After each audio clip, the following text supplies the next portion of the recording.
ವತನ್ ಕೋ ಜಾನೋ ಯುವ ವಿನಿಮಯ ಕಾರ್ಯಕ್ರಮದಡಿ ಜಮ್ಮು ಮತ್ತು ಕಾಶ್ಮೀರದ ಯುವಕರೊಂದಿಗೆ ಕೇಂದ್ರ ಗೃಹ ಸಚಿವ ಅಮಿತ್ ಶಾ ದೆಹಲಿಯಲ್ಲಿಂದು ಸಂವಾದ ನಡೆಸಿದರು. ಈ ವೇಳೆ ಅವರು ಕಳೆದ 10 ವರ್ಷಗಳಲ್ಲಿ ಪ್ರಧಾನಿ ನರೇಂದ್ರ ಮೋದಿ ನೇತೃತ್ವದ ಸರ್ಕಾರ ಮೂಲಸೌಕರ್ಯಕ್ಕೆ ಹೆಚ್ಚಿನ ಆದ್ಯತೆ ನೀಡಿದೆ. ದೇಶವನ್ನು ವಿಶ್ವದಲ್ಲಿಯೇ ಪ್ರಥಮ ಸ್ಥಾನಕ್ಕೆ ತರಲು ಶ್ರಮಿಸುತ್ತಿದೆ. ಇಂದು ಯುವಕರು ಉನ್ನತ ವಿದ್ಯಾಭ್ಯಾಸ ಅಥವಾ ಉದ್ಯೋಗಕ್ಕಾಗಿ ವಿದೇಶದತ್ತ ಮುಖ ಮಾಡುತ್ತಿದ್ದಾರೆ. ಆದರೆ ಮುಂದಿನ 10 ವರ್ಷಗಳಲ್ಲಿ ಇಡೀ ಪ್ರಪಂಚದ ಯುವಕರು ಭಾರತದತ್ತ ಮುಖ ಮಾಡುವ ಕಾಲ ದೂರವಿಲ್ಲ ಎಂದರು.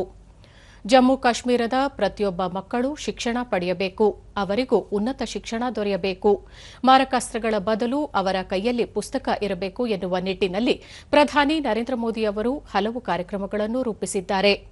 2 ಐಐಎಂ ಕಾಲೇಜುಗಳು ಇರುವ ಏಕೈಕ ರಾಜ್ಯ ಜಮ್ಮು ಕಾಶ್ಮೀರ. ಇಲ್ಲಿ 14 ಕಾಲೇಜು, 8 ವಿಶ್ವವಿದ್ಯಾಲಯಗಳನ್ನು ಆರಂಭಿಸಲಾಗಿದ್ದು, ಇದರ ಪ್ರಯೋಜನವನ್ನು ಮಕ್ಕಳು ಪಡೆದು ಉತ್ತಮ ನಾಗರಿಕರಾಗಿ ರೂಪುಗೊಳ್ಳಬೇಕು ಎಂದರು. ದೇಶ ಪ್ರಗತಿ ಹೊಂದಿದರೆ ಪ್ರತಿಯೊಬ್ಬ ಪ್ರಜೆಯ ಪ್ರಗತಿ ಸಾಧ್ಯ. ಆಗ ದೇಶವು ಹೆಚ್ಚು ಸಮೃದ್ಧವಾಗಲಿದೆ. ಜಮ್ಮು ಕಾಶ್ಮೀರದಲ್ಲಿಯೂ ಸಂಪೂರ್ಣ ಶಾಂತಿ ನೆಲೆಸುವ ಉದ್ದೇಶದಿಂದ ಪ್ರಧಾನಿ ನರೇಂದ್ರ ಮೋದಿ ನೇತೃತ್ವದ ಸರ್ಕಾರ ಹಲವು ಕ್ರಮಗಳನ್ನು ಕೈಗೊಂಡಿದೆ ಎಂದು ಮಾಹಿತಿ ನೀಡಿದರು. ಜಮ್ಮು ಕಾಶ್ಮೀರ ಹಿಂದೆಂದೂ ಕಂಡರಿಯದ ರೀತಿಯಲ್ಲಿ ಪ್ರಗತಿ ಪಥದಲ್ಲಿ ಸಾಗುತ್ತಿದೆ. ಕಣಿವೆ ಪ್ರದೇಶದ ಸಂಪೂರ್ಣ ಚಿತ್ರಣ ಬದಲಾಗಿದೆ. ವಿಶ್ವದ ಅತಿದೊಡ್ಡ ರೈಲ್ವೆ ಬ್ರಿಡ್ಜ್ ಕಾಶ್ಮೀರದಲ್ಲಿ ಆರಂಭವಾಗಿದೆ. ಏಷ್ಯಾದ ದೊಡ್ಡ ಸುರಂಗ ಕೂಡ ಕಾಶ್ಮೀರದಲ್ಲಿಯೇ ಇದೆ. ತೂಗು ಸೇತುವೆಗೂ ಕಾಶ್ಮೀರ ಸಾಕ್ಷಿಯಾಗಿದೆ ಎಂದು ಹೇಳಿದರು. इंजीनियर बनोगे, आईएएस अफसर बन सकते हो, कोई व्यापार कर सकते हो, तो पूरे देश के अंदर काम करना पड़ेगा.